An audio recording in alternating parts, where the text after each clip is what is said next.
नमस्कार, स्वागत है आप सभी का छत्तीसगढ़ राउंड अप आप देख रहे हैं और आपके साथ मैं हूं पुनीत। खबरों की करते हैं शुरुआत कांकेर से। सबसे पहले बड़ी खबर की बात, पुलिस और नक्सलियों के बीच मुठभेड़ की यहां पर खबर है। आमाबेड़ा इलाके में नक्सलियों से मुठभेड़ हुई है। जवानों की टुकड़ी अब भी अंदर मौजूद है, जो जानकारी निकल कर आई है। एसपी शलभ कुमार सिन्हा ने इस बात की पुष्टि की है कि अभी भी जवानों की टीम वहीं पर एक मौजूद है, जवानों की टुकड़ी अभी भी अंदर मौजूद है।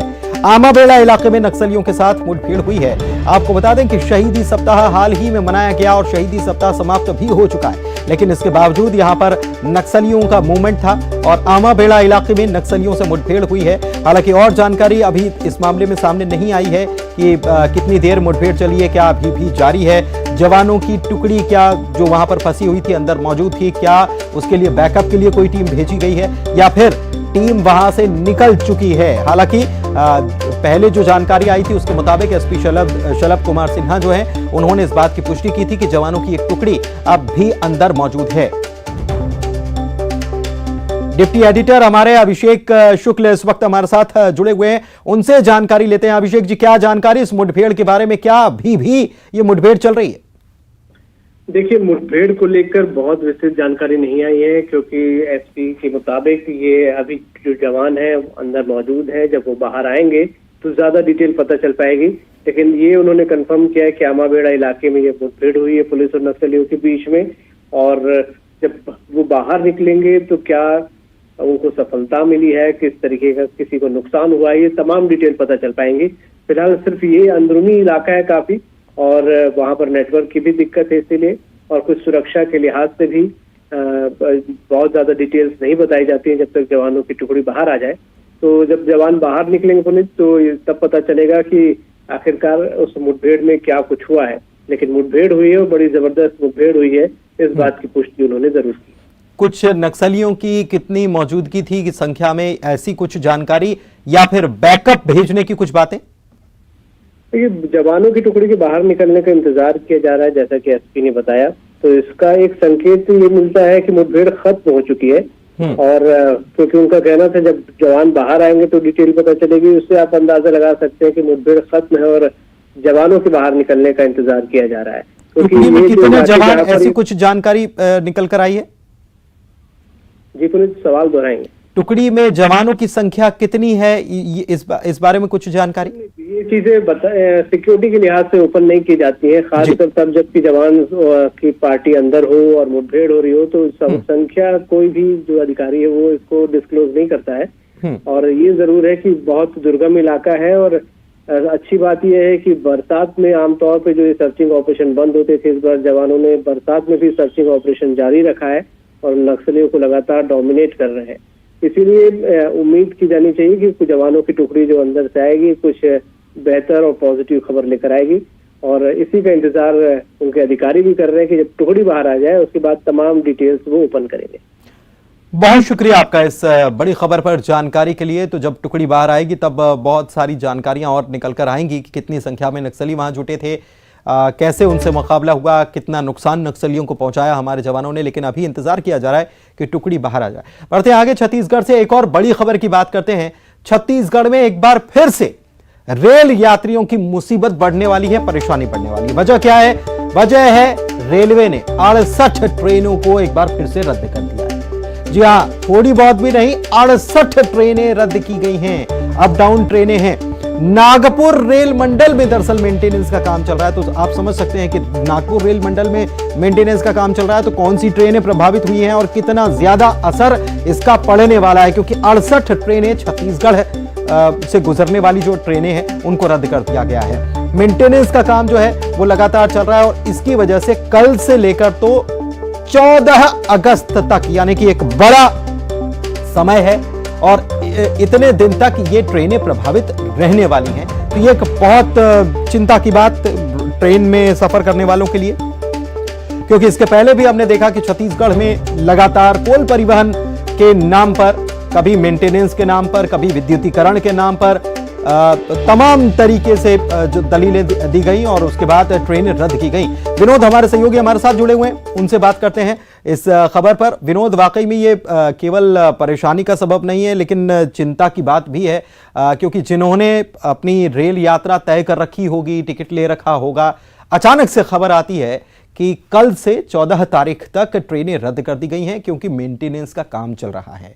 यह बड़ी हैरानी की बात भी है क्योंकि इसके पहले भी हमने देखा कि ट्रेनें लगातार रद्द हो रही थी और छत्तीसगढ़ के यात्री एक बार फिर से रेल यात्रा की अगर सोचेंगे तो परेशान ही होंगे। निश्चित तौर पर परेशानी बढ़ेगी पुनीत, और सबसे बड़ी बात यह है कि लगातार, चाहे फिर वो दक्षिण पूर्व मध्य रेलवे हो, इसके अलावा पश्चिम मध्य रेलवे हो, यानी लगातार रेलवे के द्वारा यात्रियों को ही कटघरे में खड़ा किया जा रहा है। उनको ही ख्याल नहीं है रेलवे को कि क्या कुछ करना चाहिए, और एक कोई कार्य योजना नहीं है, चरणबद्ध तरीके का प्रोग्राम नहीं है रेलवे के पास में। और करता रेलवे जरूर है कि अभी ये 70-68 ट्रेनें कैंसिल कर देने का फरमान जारी कर दिया होगा। यह कि आक्रोश से बचने के लिए यात्रियों के 1-2 ट्रेनों को शुरू कर दिया जाएगा ताकि अगर आवेश में यात्री आते हैं तो वो शांत हो जाएं। तो कुल मिलाकर बीते 3-4 महीनों से कुछ ऐसा ही हो रहा है कि कभी 70 ट्रेन, कभी 35 ट्रेन, कभी 32 ट्रेन ऐसे कैंसिल किए जाते हैं और फिर दिखाने के लिए यात्रियों को 2 या 3 ट्रेनों को शुरू कर दिया जाता है, यानी यात्रियों को कुछ राहत भी हो, लेकिन परेशानी लगातार बढ़ रही है। अब जो हवाला दिया गया है रेल मंडल के द्वारा, उसमें यह कहा गया कि नागपुर रेल मंडल के अंतर्गत नॉन इंटरलॉकिंग का और सिग्नलिंग का कार्य करना है। यानी ये मान लिया जाए कि अब आने वाले दिनों में जहां जहां पर भी विद्युतीकरण का काम हो रहा है वहां पर इस तरह के व्यवधान होंगे और यात्रियों को खासी परेशानी होगी। एक बात जरूर बताना चाहूंगा कि जहां पर यात्रियों को इस तरह से परेशान किया जा रहा है आए दिन ट्रेनों को रद्द करके, वहीं आज दक्षिण पूर्व मध्य रेलवे के कार्यालय में एक बैठक आयोजित की गई थी और यह बैठक बुलाई गई थी मालगाड़ी के परिवहन और अर्थव्यवस्था को मजबूत करने के लिए। और इस बैठक में जो लोग शामिल थे वो थे फ्रेट पावर और सीमेंट और स्टील और इंडस्ट्रीज और उसके अलग अलग कारखानों के लोग जुड़े हुए थे। यानी यात्रियों से कोई मतलब रेलवे को नहीं है। ऐसा लगता है कि यात्रियों से कोई मुनाफा रेलवे को नहीं हो रहा है, केवल और केवल उद्योगपतियों से मुनाफा हो रहा है। और यही वजह है कि लगातार इस तरह से ट्रेनों को कैंसिल किया जा रहा है, रद्द किया जा रहा है। यात्रियों की कोई परवाह रेलवे मंडल को नहीं है। तब जब त्योहार का मौका है, जो चल रही हैं वो मुनाफा कहां है कहां नहीं है, उसके आधार पर क्या फैसले लिए जा रहे हैं। एक चीज और मैं विनोद आपसे समझना चाहूंगा कि इसके पहले भी कई बार छत्तीसगढ़ में ट्रेनें रद्द हुई हैं।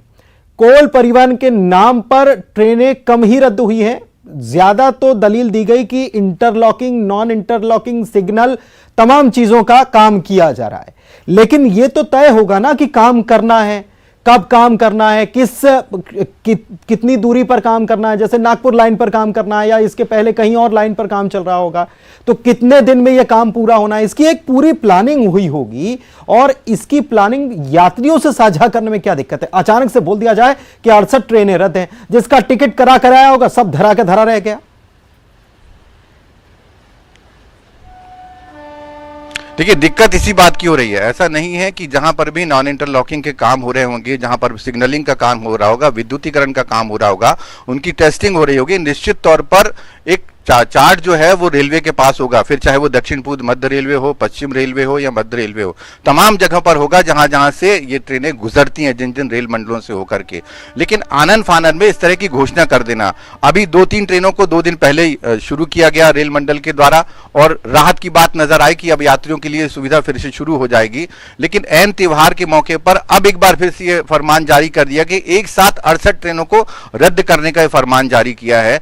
यानी कुल मिलाकर यह है पुनीत की रेलवे को मालूम जरूर है, लेकिन यात्रियों का आक्रोश जो है वो रेलवे समझता है और यही वजह है कि किश्तों में ये रद्दीकरण का जो काम है वो जारी किया जाता है। और अब जिस तरह से जारी किया गया है, निश्चित तौर पर लोगों की यात्राएं जो है कहीं पर, क्योंकि कुछ ट्रेनें ऐसी, हालांकि उसका खुलासा नहीं किया है रेलवे ने कि कौन कौन सी ऐसी ट्रेनें होंगी जो बीच रास्ते में ही समाप्त कर दी जाएंगी। जरा सोचने वाली बात होगी कि जिन लोगों ने अपना टिकट पहले से आरक्षित करा लिया होगा या जो लोग उन यात्राओं पर अपने गंतव्य के लिए जाना होगा, वो 20 ट्रेन में अगर वो रास्ते में कैंसिल हो रही है ट्रेनें, तो इस तरह का जो फरमान है बड़ा आश्चर्य पैदा करता है और हास्य भी पैदा करता है कि रेलवे आखिर चाहता क्या है। उसे शायद यात्रियों की परवाह नहीं है, उसे केवल अपने काम की परवाह है। और यही वजह कि लगातार कामकाज के तरीके पर भी, उनके तौर तरीकों पर भी सवाल उठता है।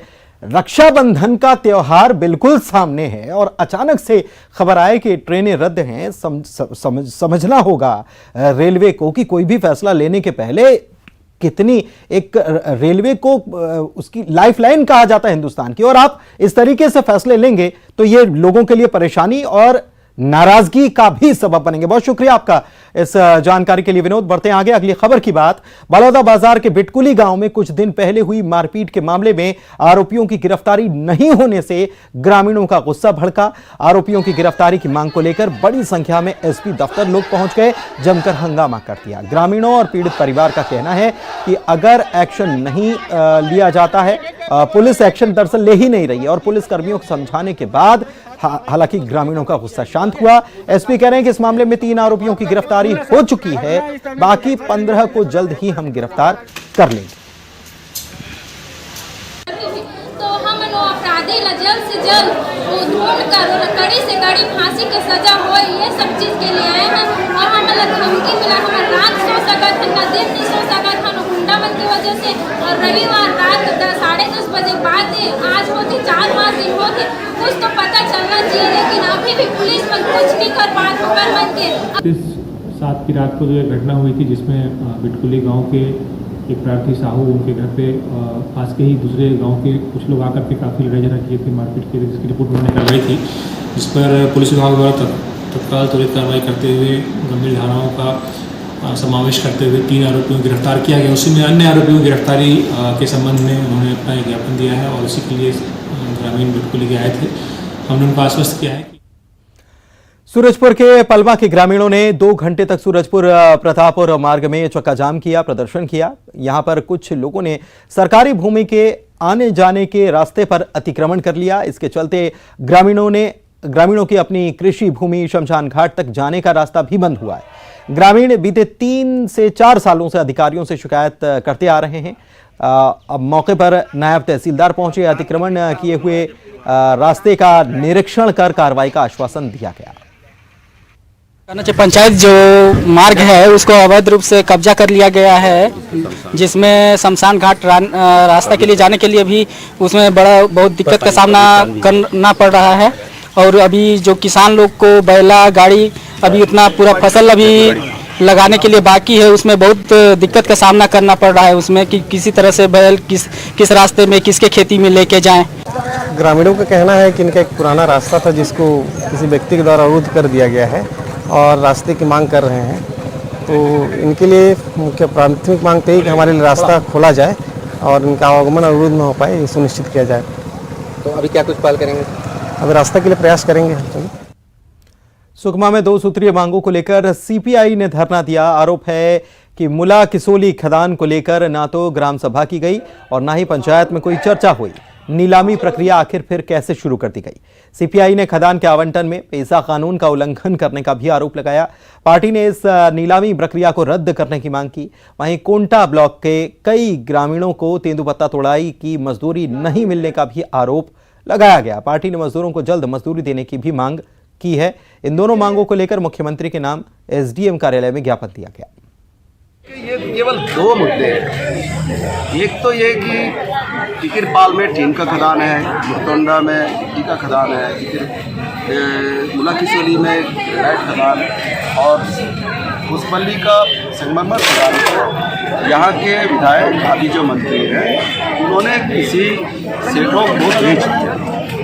और गांव के लोगों से पूछने से पता लगता है कि गांव में ऐसा कोई सभा नहीं हुई, ना पंचायत ने कोई परमिशन दिया इसका मतलब ये है कि फर्जी तरीके से कागज तैयार करके इन सारे खदानों को लीज पर दे दिया गया।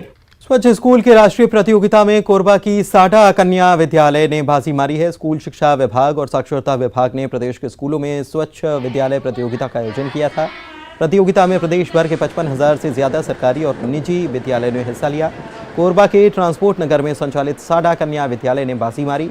राष्ट्रीय स्पर्धा में सफल रहने पर स्वच्छता सम्मान से पुरस्कृत किया जाएगा। स्कूलों का 59 बिंदुओं पर निरीक्षण किया गया। कैंपस की साफ सफाई, पानी, शौचालय, ग्रीनरी, वाटर हार्वेस्टिंग, बच्चों का वैक्सीनेशन, विद्यार्थियों में व्यवहार परिवर्तन, क्षमता निर्माण समेत कई बिंदुओं पर इसका निरीक्षण किया गया, जिसमें साडा कन्या विद्यालय पहले स्थान पर रहा। जल्दी साडा कन्या विद्यालय को स्वच्छता पुरस्कार से सम्मानित किया जाएगा।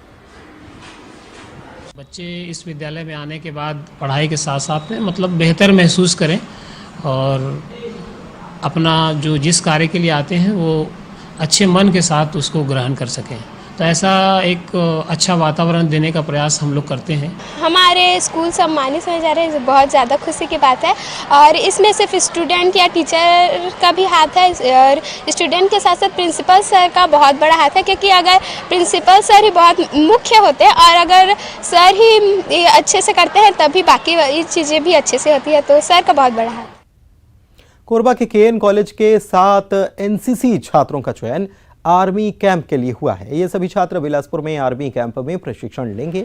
28वीं सीजी बटालियन एनसीसी रायगढ़ के नेतृत्व में बीते दिनों सीएटीसी कैंप में कमला नेहरू महाविद्यालय की एनसीसी प्रभारी लेफ्टिनेंट अनीता यादव ने हिस्सा लेकर अपने कैडेट्स का शानदार प्रदर्शन कराया, जिसके बाद कॉलेज के 7 छात्रों का सिलेक्शन आर्मी कैंप के लिए हुआ है। उधर सीएटीसी कैंप में वापस लौटने पर लेफ्टिनेंट अनीता यादव का कमला नेहरू महाविद्यालय के प्राचार्य ने प्रमाण पत्र देकर उनका सम्मान किया।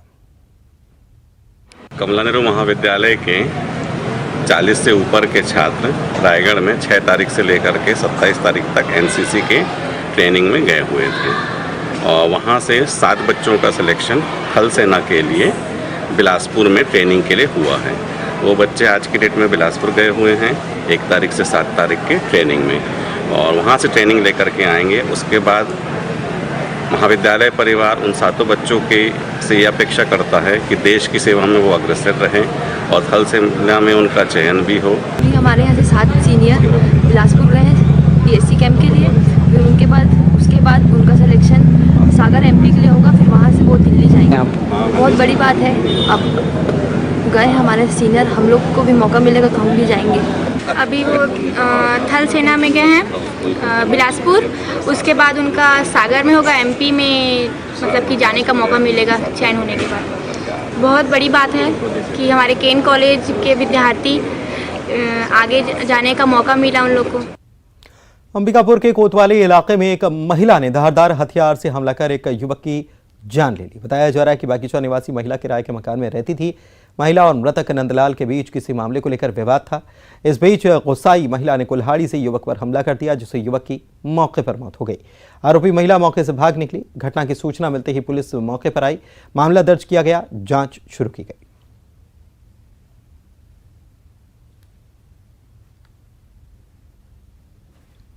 पैंतीस 40 साल की उम्र के व्यक्ति की मृत्यु हुई है करके, इस पर घटना की तस्दीक करने हम लोग आए हुए हैं।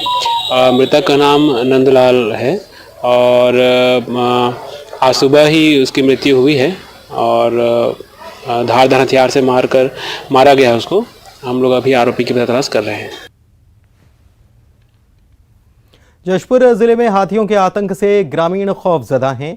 तपकरा इलाके में हाथियों ने दर्जनों मकानों को निशाना बनाया और उन्हें रौंद दिया।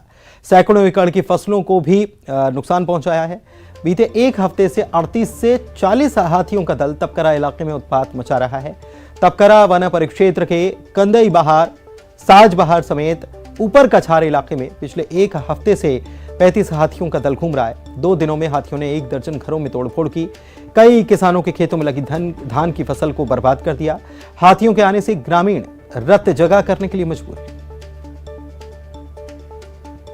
तपकरा रेंज और कनकुरी विधानसभा में 3 रेंज है, तपकरा, दुलदुला और कनकुरी, तीनों मिला के लगभग 38 से 40 हाथी का हर्ड घूम रहे हैं यहाँ पे। और परसों रात को उड़ीसा वाले डीएफओ साहब का मैसेज आया था हमारे पास कि 7 हाथी का दल जो उड़ीसा से तपकरा में घुसा हुआ है। परसों रात को हाई अलर्ट कर दिया गया था, हाथी का ट्रेस भी किया गया। जो हाथी का दल उड़ीसा से आया है वो सिंगी बहार बीट और साज बहार बीट में कल रात को 3 घर को क्षति पहुंचाया है और हमारी उसमें 3 टीम लगी हुई है। 2 टीम रात में जाती है, 1 टीम सुबह जाती है और लगातार इसमें लोगों को सतर्क रख रहे हैं कि गाँव। राजधानी रायपुर में आयोजित भव्य कावड़ यात्रा में मुख्यमंत्री भूपेश बघेल शामिल हुए। रायपुर के गुढ़ियारी स्थित मारुति मंगलम परिसर में आयोजित भव्य कावड़ यात्रा में सीएम पहुंचे थे। कावड़ यात्रा का आयोजन रायपुरा महादेव घाट हटकेश्वर मंदिर तक किया गया। सीएम ने यात्रा के शुभारंभ में मंत्रोच्चार और विधि विधान से कावड़ पूजा की और इसकी अगुवाई कर श्रद्धालुओं का उत्साह बढ़ाया।